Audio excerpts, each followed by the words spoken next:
Welcome back to another week of Staying on Top. I'm Nicoletta, and today we're going to talk about how to deal with all the sexual assault stuff in the news.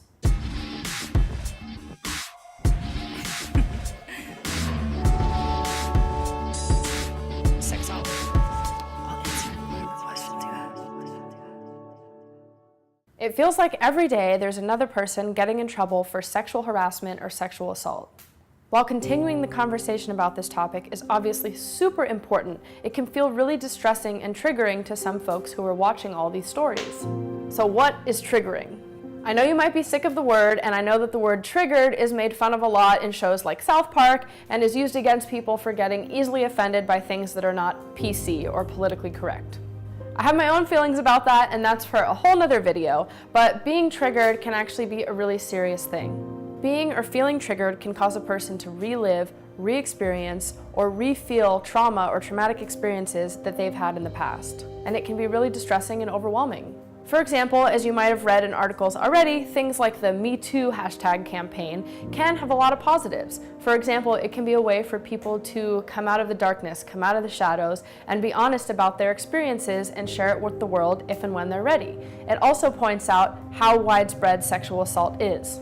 But it can also feel really triggering or upsetting to folks who have been sexually assaulted.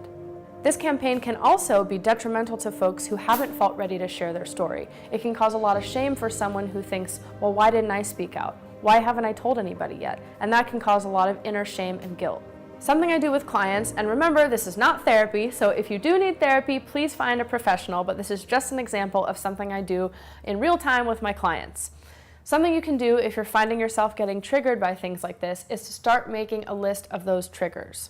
If you're a survivor or a victim of sexual harassment or sexual assault, it can be common to have things like flashbacks or hallucinations that take you right back to that time. For some, it might be as full-blown as post-traumatic stress disorder, PTSD, or just having some symptoms like it. But it's pretty common to sometimes think or feel or remember how you were in that moment when the assault occurred.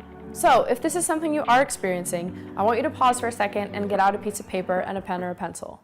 I want you to take a piece of paper, and on one column, I want you to put triggers or events on the left side, and on the right side, put things that you can do to cope with it, so coping mechanisms.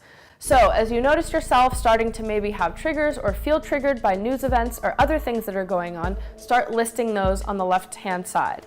And start trying to ask yourself, like, what elicited this? What happened for this to start happening? What happened before this? On the right-hand side, I want you to start making a list of things that you can do to cope with that.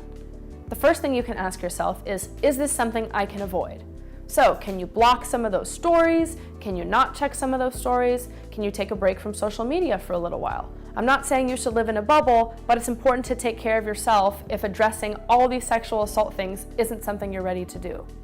It is really important that if you are struggling with this stuff, to contact a professional, see a therapist, and figure out what coping skills or coping strategies are right for you.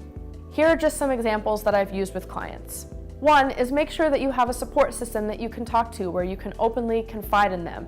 So if you're feeling triggered, you can reach out to them, or if you're right next to them, you can say, hey, I'm feeling really overwhelmed by this. I need somebody to talk to. Can you listen to me for a little while? Another thing you can do is something like a grounding exercise. So a grounding exercise can look like a whole bunch of different things. For some people, it's about breathing. For others, it's about noticing what you're sitting on, the chair beneath you, feeling your feet on the ground. For others, that means coming up with some questions, especially if you're having something like a flashback, meaning you're going back to the sexual assault that actually happened to you or something like that. You can talk to yourself and ask yourself questions like, where am I now? What year is it? What kind of job do I work in now? Things that are very present focused to help ground you back to what's going on around you in the present moment. You can also look around you and pick things that are red. So you're like, I'm going to go around and list everything in this room that is red, and that can help you kind of come back to yourself in the present moment if you're experiencing some type of post-trauma reaction like a flashback. I will post some more resources in the links below, but an easy one to remember if you're struggling with this and haven't found a therapist or aren't working one, and it's called RAINN, R-A-I-N-N. It's one of the nation's largest anti-sexual violence organizations, and they have a hotline. According to RAINN, every 98 seconds, another person experiences sexual assault. Thank you so much for tuning in. I know this is a difficult conversation and a difficult topic to have, but please use some of the links and support that I leave below so that you can get the help that you need and deserve.